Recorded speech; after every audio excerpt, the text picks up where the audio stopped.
News of the people, by the people, for the people.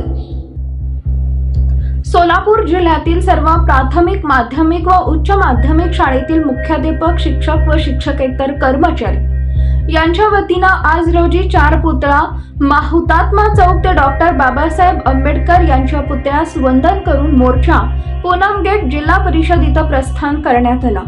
Solapur जिल्हा शैक्षणिक व्यासपीठच्या वतीनं शासन दरबारी प्रलंबित मागण्यांसाठी महामोर्चा काढण्यात आला होता.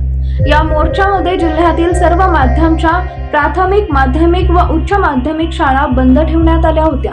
यावेळी जिल्ह्यातील विविध शैक्षणिक संघटना, संस्थाचालक संघटना, शिक्षक संघटना, शिक्षकेतर संघटनांचा सहभाग होता. आमच्या मागण्या या गेल्या 10 वर्षापासून आम्ही सतत शासन दरबारी करत असून सुद्धा जाणीवपूर्वक दुर्लक्ष केलं जाते. सरकार फक्त खासगीकरण करण्याचा डाव आखत आहे. जर अशी स्थिती यापुढेही राहिली तर जिल्ह्यातील विद्यार्थ्यांना याचं मोठं नुकसान होणार आहे, असं यावेळी मान्यवरांनी आपल्या भाषणात व्यक्त केलंय. मागण्या मान्य नाही झाल्या तर सर्व संघटना एकत्रित होऊन मागण्या जोपर्यंत मान्य होणार नाहीत तोपर्यंत शाळा बंद ठेवण्यात येईल, असं यावेळी विविध संघटनेच्या पदाधिकाऱ्यांनी सांगितलंय. या होत्या प्रमुख मागण्या. 15 मार्च 2024च्या सेवक संच शासन निर्णयात दुरुस्ती. शाळा तिथं मुख्याध्यापक पद मंजूर. 1 नोव्हेंबर 2005 पूर्वी नियुक्त शिक्षक, शिक्षकेतर कर्मचाऱ्यांना जुनी पेन्शन योजना लागू. शाळेला टप्पा अनुदान प्रचलित पद्धतीने. शिक्षक नियुक्ती. शिक्षकेतर कर्मचाऱ्यांच्या मान्यता. चतुर्थ श्रेणी कर्मचाऱ्यांची मानधनावर नेमणूक न करता वेतनावर नेमणूक. अल्पभाषिक व अल्पसंख्याक शाळांमध्ये 100% शिक्षक भरती करण्याची परवानगी. कला व क्रीडा शिक्षकांची पदे भरण्यासाठी परवानगी. कॅशलेस मेडिक्लेम योजना. सर्व शिक्षक, शिक्षकेतर कर्मचाऱ्यांसाठी जुनी पेन्शन योजना. मूल्यांकनात पात्र ठरलेल्या शाळांना 100% अनुदान. अनुदानासाठी पात्र ठरणाऱ्या वरिष्ठ महाविद्यालयांना अनुदान. वेतनेतर अनुदान 7व्या वेतन आयोगानुसार. केंद्र प्रमुख, विस्तार अधिकारी, गट शिक्षण अधिकारी, उपशिक्षण अधिकारी रिक्त पदे. सेवा हमी कायद्यानुसार शिक्षण विभागातील कामं. आज सोलापूर जिल्हा शिक्षण विचार मंच, शिक्षण व्यासपीठ यांच्या वतीनं आयोजित करण्यात आलेला 10 ते 15 हजारांचा हा भव्य मोर्चा. या मोर्चाचे समन्वयक आदरणीय सुभाषजी माने सर, महेशजी माने सर आणि सर्व संघटनांचे पदाधिकारी या ठिकाणी तानाजीराव माने सर यांनी आपल्या मागण्या या ठिकाणी मांडलेल्या आहेत. परंतु या शासनाला दणका दिल्याशिवाय हे शासन जागा होत नाही. गेल्या 2010च्या मोर्चामध्ये हे आपण सिद्ध केलेलं आहे. सुभाषराव माने सर आणि सावंत सर यांच्या नेतृत्वाखाली जेव्हा मोर्चा निघाला, मोर्चामध्ये आम्ही या ठिकाणी पार्क चौकामध्ये बाबासाहेब आंबेडकर यांच्या पुतळ्यासमोर आलो होतो आणि शिक्षण मंत्र्यांचा सुभाषराव माने सरांना फोन आला. माने सर, मोर्चाचं थांबवा. तुमच्या मागण्यासाठी आम्ही तुम्हाला मंत्रालयामध्ये निमंत्रण देतोय चर्चेसाठी. माने सरांनी सांगितलं, पान आता सुटलेलं आहे. पान कुणाचा वेध घेतोय घेईल की सांगता येत नाही. आम्ही तुम्हाला वर्षानुवर्षे विनंती करतोय, परंतु तुम्हाला जाग येत नाही. आणि म्हणून या ठिकाणी आम्हाला 25 हजाराचा मोर्चा काढावा लागलेला आहे. पोलीस डिपार्टमेंट आणि महसूल डिपार्टमेंटच्या वतीनं शासनाला मोर्चाची एकदमच माहिती दिली आणि शासन त्यावेळी झुकलं. आता सुद्धा महाराष्ट्रातल्या 36 जिल्ह्यामध्ये सर्व संघटनांच्या वतीनं मोर्चे निघाले. तेव्हा शासनाला जाग आली आणि शासनानं आज दुपारी 3 वाजता आमच्या दीपक दादाने, आमच्या पंताने आणि आमच्या अजितदादांनी या ठिकाणी बैठकीचं आयोजन केलं. अहो दीपक दादा, थोडा तरी दिवा लावा, तुमचा उजेड पडू द्या. दीपक केसरकर साहेब, तुमचा उजेड पडू द्या. लोकांच्या ताटामध्ये, लोकांच्या घरामध्ये अन्न मिळू द्या. आमचा मंद्रुपचा शिक्षक या ठिकाणी कालच मरण पावला. 20% पगार घेता घेता मरण पावला. आम्ही म्हणणार नाही असा कोणता आमदार मेला का, आम्ही म्हणणार नाही असा कोणता मंत्री मेला का. उपोषण करून, त्याचं कुपोषण होऊन असं कुणाचंच होऊ नये.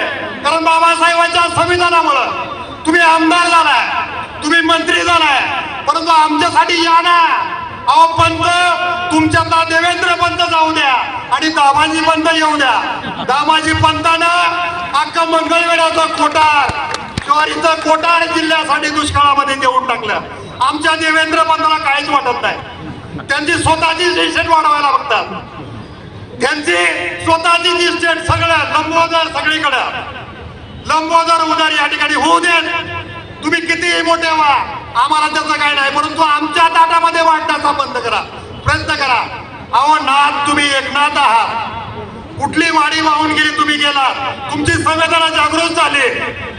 त्या ठिकाणी पुण्याच्या खडकवासलामध्ये तुम्ही गेला, एकता नगरामध्ये पाणी शिरल्यानंतर तुमच्या संवेदना जागा झाल्या. अहो वर्षाकाठी आमचे किती शिक्षक मारतात, त्यांचा तुम्हाला कधी कळवा येतो का नाही? येऊ दे ना. आणि म्हणून सुभाषराव मानेचा, तानाजी मानेचा, सगळ्या संघटना गुरुनाथ वांगीकर सर, आमदार सावंत सर एवढ्यावरती भागणार नाही, एवढ्यावरती भागणार नाही.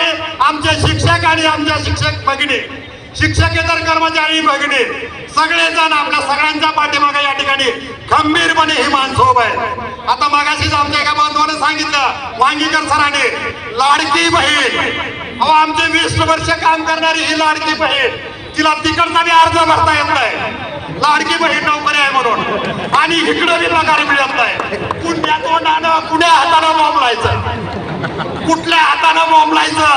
आमचे हात बांधून टाकले नाथानं, पंतानं आणि दीपक दादानं. अहो दादा, विचार करा. कंत्राटी शिक्षक, कंत्राटी शिपाई, कंत्राटी लिपिक. आता वरिष्ठ महाविद्यालयामध्ये तर एका प्राध्यापकाच्या जागेवर 4 प्राध्यापक.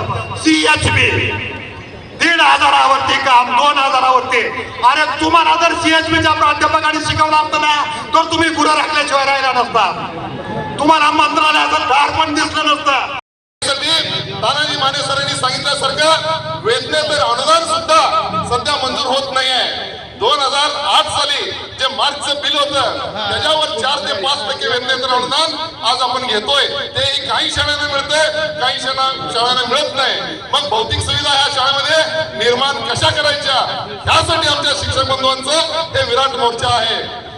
शिक्षक बंधू आणि भगिनी उपस्थित या सर्वांना मला सांगायचं आहे, शासनाने निरनिराळ्या योजना गेल्या 1-2 महिन्यामध्ये आणलेल्या आहेत. लाडकी बहीण योजना आणलेल्या आहेत. आज त्या सरकारला मला निक्षून सांगायचं आहे, गेल्या 22 वर्ष झालं माझी लाडकी बहीण ही विनावेतन काम करते, विनावेतन शाळेवर काम करते.